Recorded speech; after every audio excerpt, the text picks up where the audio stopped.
So Charlie Kirk got, and as a diehard liberal, I think he deserved a lot of hate, but he did not deserve to get taken out like that.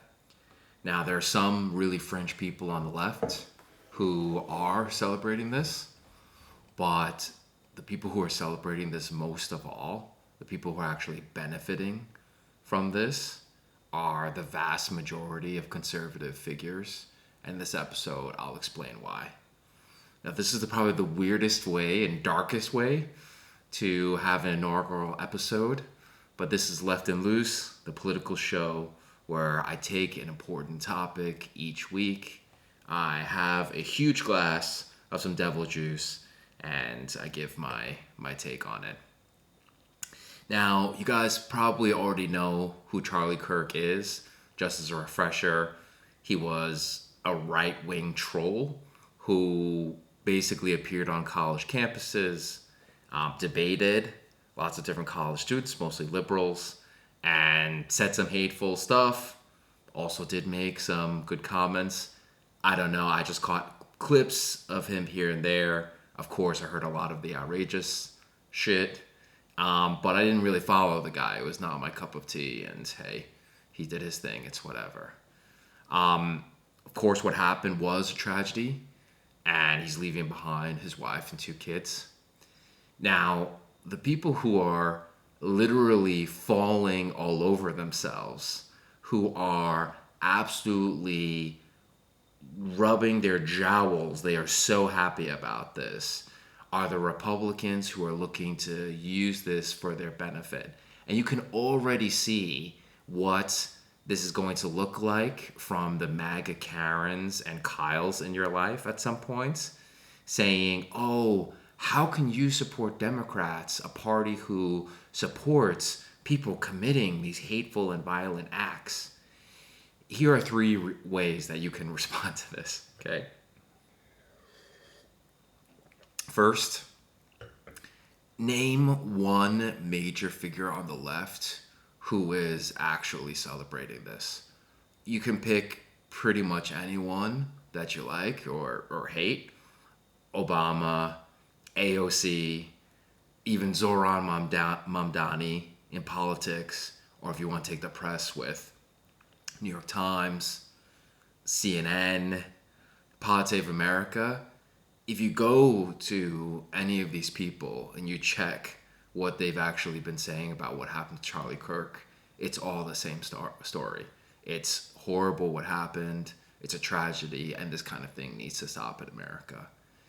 What Republicans are doing are picking these super fringe comments from whether it's random trolls on the internet or just cranks on the left, and they're choosing to elevate this. Like, why are they doing that?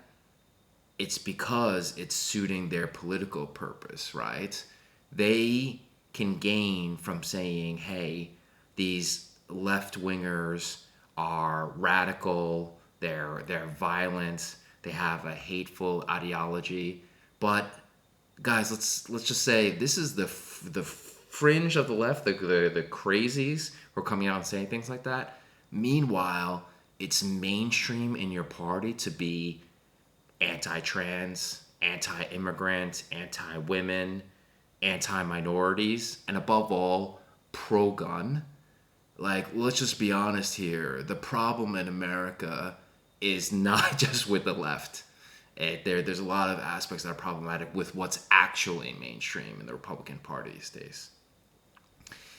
Second, there's this like big outrage show going on right now, right? Of all these Republicans just like losing their minds and how could the left do this to him? And they're putting on this like really big show, but you gotta wonder, like, okay, just 3 months ago, there was a killing of a Minnesota Speaker of the House.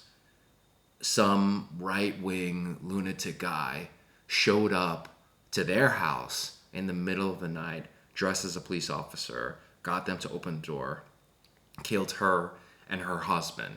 where was all this outrage then? Where were the social media videos talking about political violence as a problem in America? This is just showing you what's really at the heart of this, right? Republicans don't have a problem when there's going to be violence against Democrats, but suddenly they have a problem, quote unquote, when it's violence against someone on the right. And honestly, it just makes you wonder, do these people even really give a shit about this guy? Like, I believe that some of them actually do care to a certain extent about this happening. But honestly, when you think about how they're now using this and exploiting this for their own personal gain, you got to wonder. Actually, they seem pretty happy about this happening to this guy. They seem pretty happy that they can benefit from this to advance their own political agenda, even when this guy has like just passed. Like it's kind of sick and twisted that this is happening shortly thereafter, in like the days after this happens. And finally, third is, conservatives, they want to say like, oh, political violence is what's the problem here, about attacking people based on their beliefs. And then in the same breath, they turn around and say, oh, but it's the leftist ideology and it's the radical left. You have people like Trump, like Elon Musk, like Alex Jones, like, what the fuck is this guy? Andrew Tate. And these are like the worst and most scumbaggy of the right, who are basically saying, oh, this means a war. This means a war on the left. And I don't know how you can reconcile those two, because they're declaring a war on what they think and what they're putting out there as some left ideology, and at the same time denouncing political violence. It's like, okay, you guys are really just, that's what you want here, right? You guys want to create more political violence. And I think you just got to ask yourself, what would this guy Charlie Kirk have wanted? I have to give it to him. He's a guy who showed up in these pretty hostile environments of college campuses, and he showed up as an unapologetic conservative. And he stood up there and basically had these debates with all of these different liberal students. And yeah, there's a lot of instances where maybe he looked stupid, maybe he made some good points. It took a lot of guts to do that, but the main thing is he showed up and he represented his views, right? Of, whatever they were. He has the right to do that. He has that free speech right. But then what would he have wanted in this situation? Like, okay, some horrible act of political violence happens. This guy stood for freedom of speech on the right. You would think that what he would want his legacy to be is also just freedom of speech all around. There should not be political violence for people just having differences of political views. But of course, that's not what a lot of people on the right are saying. That's not how they want to use this. They want to basically use this as like a weapon against the left, because they think we're what's wrong with America, when it's like, okay, what you guys are currently doing is actually what's wrong with America. And by the way, a little pause. I just have to add, so those were my 3 points, right? I just have to add, all of this is, at the end of the day, just a distraction from what you can actually do to solve this problem. Like, okay, this is something that really bothered you, that someone could be assassinated for just having a different political view. Okay, then what you should be doing are focusing on things like gun control. Of course, that's the thing that everybody says, right?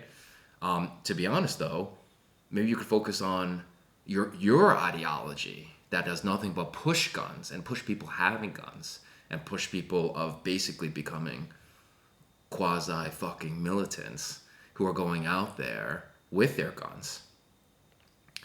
You could also focus on, hey, you've brought up this crisis among young people, especially this crisis among young men, of people just not having the same economic prospects, the same sort of communities that they are part of. A lot of people feeling isolated, mental health issues being a huge part of this.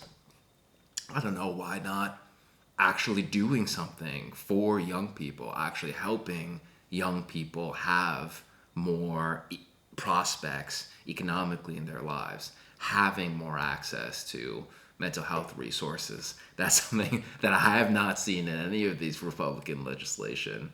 The Big Beautiful Bill, which I'll get to on another episode, is basically a big billionaire blowjob, and we'll talk a lot more about that later. And finally, if this really was about wanting to protect free speech, you would just say, like, hey, both sides are entitled to have their views and to express it fully in American society, to go out there. It's no holds bar, except for, of course, the most violent, incendiary shit. But you go out there, you express it, and at the end of the day, we still just have respect for each other, at least the respect for the other person's right to say this, even if we don't agree with what they're saying. I mean, I think that's what Charlie Kirk stood for, and honestly, what Republicans are currently doing to this guy's memory is a fucking tragedy. Cheers to you guys.